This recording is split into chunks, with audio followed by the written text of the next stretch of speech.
Have you ever noticed how the moment life finally gets quiet, your mind gets loud? You finally sit down and suddenly you stop thinking. You finally have a free moment. And instead of relaxing, you feel restless. Like you should be doing something, fixing something, preparing for something. You've tried the routines, the mindset work, the discipline, the healing tools, and yet you still feel like you're waiting for the other shoe to drop. And maybe you've made yourself wrong for that. Maybe you've wondered, what is wrong with me? Why can't I just relax? Why do I always feel on edge when nothing is happening? But if it's not what you think, what if the problem isn't that you're broken? What if your body just learned that being on edge was the safest way to survive? Because a lot of strong women didn't become strong because life was easy. They became strong because they had to hold everything together. They had to anticipate problems, stay guarded, stay prepared, stay responsible. And after years of living like that, the body starts believing, if I relax, something bad will happen. So slowing down starts feeling dangerous, not emotionally, physically. Your nervous system doesn't know the difference between peace and vulnerability anymore. And I want you to try something with me right now. Nothing complicated. Just put both your feet on the floor. Seriously. Feel the floor beneath your feet. And instead of going into your head, just slowly look around the room you're in. Notice the walls, the light, the colors, the objects around you. And while you do that, notice your jaw. A lot of us have been clenching against life for so long, we don't even realize it anymore. So soften your jaw. Unclench your hands. Drop your shoulders a little. And just breathe normally.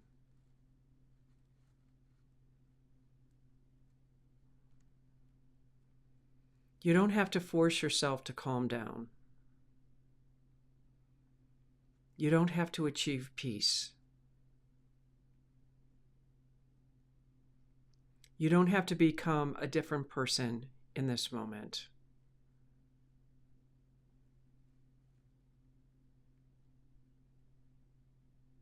Just let your body notice.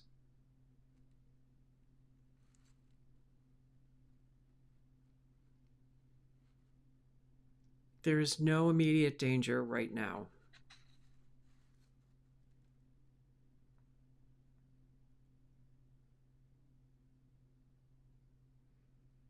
That right there is where your healing begins.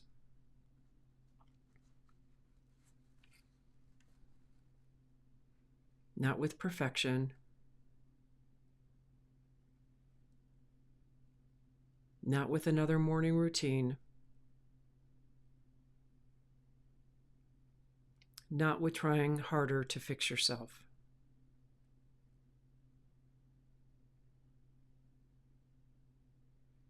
But with teaching your body, I am safe enough to stay in this moment.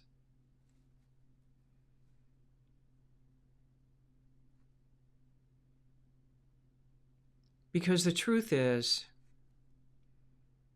You are not failing at life.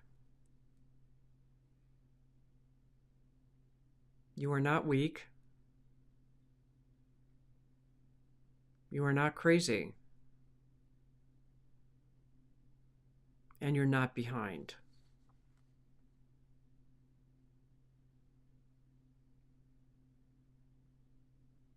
Your body adapted to survive experiences that overwhelmed you. That adaptation helped you to become capable, successful, responsible, strong.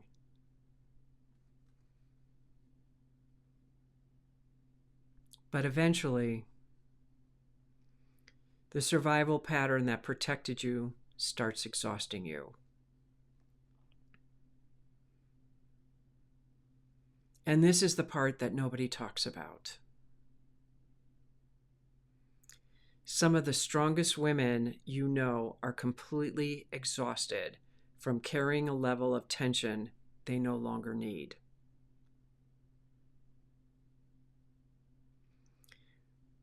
But don't yet know how to release it.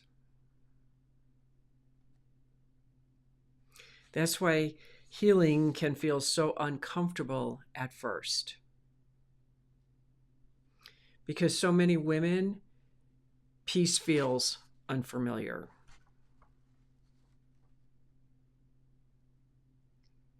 But unfamiliar doesn't mean unsafe.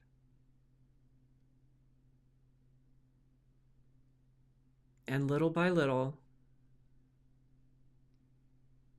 moment by moment, you can begin teaching yourself that you no longer have to live like the danger is still happening. You are allowed to exhale now.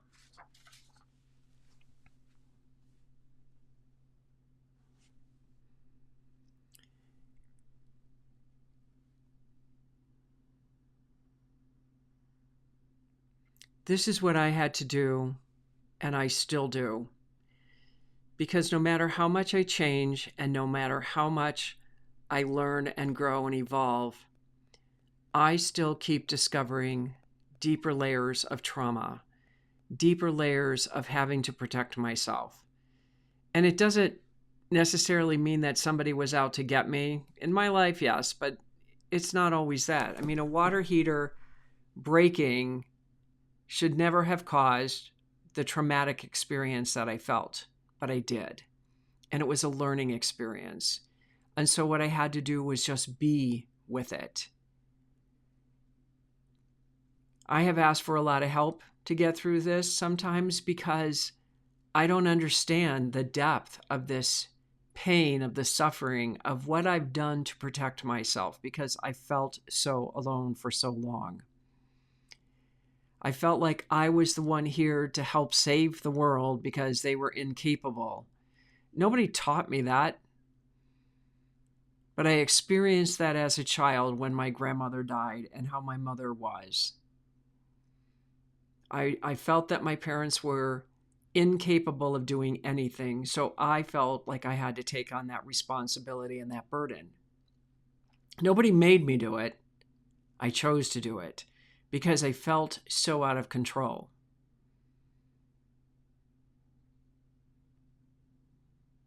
I didn't understand anything that I was feeling. I didn't even know that that was the beginning of why I was so suicidal in the beginning, why I didn't want to live. I did not know any of that. And it's okay because now I do and now I understand. And I'm fine with it. I'm glad that it happened because of the person that I am becoming is amazing to me. I'm learning how to remember how to have fun because that was taken away from me at 11 years old. I wasn't allowed to have fun. I got beat up for having fun.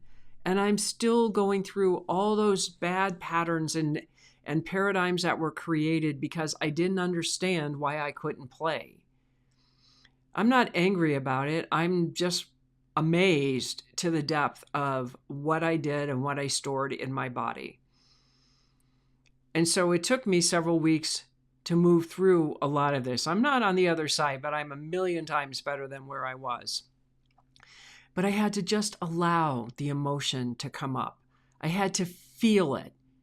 I didn't necessarily like feeling it. I didn't necessarily understand what I was feeling, but I had to feel it. And the one thing that I observed the most was how childlike I was. The way I was talking in my head, the way I was reacting was very childlike. It was okay, because all I got from that was whatever this is, whatever this water heater stemmed from me, from this childhood trauma, it's okay because it needs to be released. I didn't hold on to it. I didn't analyze it. I observed it. And I felt every bit of it. And then I talked to my little girl. I asked for help from God to help navigate through something I didn't even understand. All I know is there was something really big underneath that, because that's where realizations are. That's where the transformation is. That's where the shift occurs, when we're in the middle of an emotion. We came here to planet Earth to experience life, and we experience life through our emotions. We judge our emotions. No one else does. We make stories up. Our brain does a lot of things. Once you understand what this body does, it makes so many other things easier to understand. I mean, part of what I was experiencing during this phase was also like I was having a war in my body. Like I was on the sidelines and I'm watching my body and spirit yell at each other. Like, well, you're never there for me and you're pushing me and you're doing this. And I'm like, oh my God, what is going on? I didn't understand any of it. It was just one of the most weirdest things I've ever experienced, of like being pushed out and watching a war, because body, mind, spirit means body, mind, spirit. Our body has a consciousness. Our mind has a consciousness. Our spirit has a consciousness. And we're here to bring all of that into alignment. Now, I can talk about body, mind, spirit all my life, but I have never experienced body, mind, spirit to the degree that I have. And maybe that's what this is about. Maybe this is the next evolutionary step that we're going to take in the world of how we get into complete, total alignment with body, mind, spirit. But spirit and body need to stop arguing with each other. Spirit needs to calm down and allow the body to come along, because there's one thing I'm going to tell you now. Our body, your body, is the first thing you ever created. Mom and Dad didn't create this body, you did. You created your hair color, your eye colors, your body shape, all of it. You created every bit of it. That is our first lesson in manifestation. It takes time for things, because spirit can flit around the universe and have a grand old time doing it. The body, we're a little more dense. This little earth suit is dense, and it has its own consciousness. I mean, after doing this detox, I have learned so much about my body. I am still learning about my body, and I am still detoxing. And it's amazing what I am experiencing with it as far as understanding a consciousness about the body. Because, my body asked me, I was like, what do you want from me? What do you need me to do to help you? So you know what it told me to do? I want wine and I want chocolate. So I went out and got wine and chocolate and I drank it. I drank the wine and had some chocolate. And I said, do you feel any better? And it's like, no, I don't feel any better at all. Okay, so now I don't have to worry about wine and chocolate, because the detox changed the biome in my stomach to where, because wine and chocolate calmed me down. It calmed my nervous system down. What calms my nervous system down more, aside from being quiet, is eating like almonds and walnuts and seeds and things like that, because those are designed to help the nervous system. And I was retraining my body in the last 90 days to do a lot of different things. And because of that, my body's changed. I get a kick out of it because I don't have any desire for wine or chocolate. I don't have any cravings for any of it. And I don't even go, I want a glass of wine anymore, because I was doing that during the whole time. I was whang about wanting to have a glass of wine. But this is what I'm discovering. when I finally calmed it down. It's not the wine that calmed me down. It was a Band-Aid that I put on me, and I kept whatever this was buried. And because of the detox, I got to see a different side of my body where now I can talk to my body, navigate it, and just give it what it needs, like good food, not sugar, not salt, not that I eat any of that stuff or very, very little of it, but just let it just like, it's okay that the inflammation in my body, the bloating that I had, all the stuff that was wrong with my body is healing itself, and I'm healing from the inside out. But until we stop long enough and allow the emotions to come up and allow to just observe, nothing changes. Because I was working my way towards this.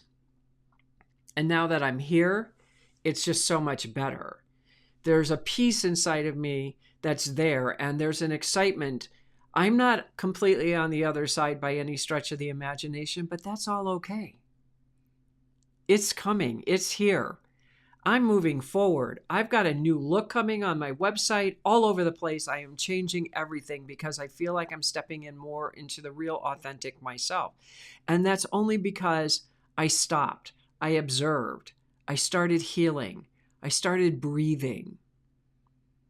And I wanted to take the mask off. And I wanted to not be the strong one all the time. I'm still a strong woman, but I don't have to pretend that I'm strong all the time. And that's what this is about today. It's real simple technique. Just stop. Drop your shoulders. Unclench your mouth. I can't tell you how many times I still unclench my mouth because I do this and don't even know I'm doing it until I get pain. And it's like, okay, Kath, just breathe. It's okay. You're safe. Everything's fine. And that's what I wanted to share with you today. Everything is good. Everything is fine. Life is good. All is well. And you're right where you're supposed to be. And you're not alone. I'm here. You can call out and reach out to me. I have a calendar link on my website at KathleenMFlanagan.com. I have a community. You're more than welcome to come and join and check it out. It's free for right now. Come check it out if you just feel like you want to get an idea of what this is about. You don't have to suffer in silence anymore. I've created a haven where you can come and let your hair down and really let your hair down. And you can feel safe. Because there's so many more of us that are starting to come up and wake up and join and do this. So if you found value, feel free to like and subscribe to the channel. Leave a comment below. I'd love to hear from you. I'm here for you. And I want to thank you for your time because I know that our time is very, very precious. And I know that my time is very precious. And the older I get, the more I realize how precious that is. So I really appreciate you taking the time to watch this and trying the exercise. I'd love for you to share what your experience was, what you felt when that came in, and let's start a conversation. So I want to thank you again for joining me. I will see all of you next Tuesday at 4 p.m. Eastern Standard Time. And from my heart to yours, hope you have a fabulous week.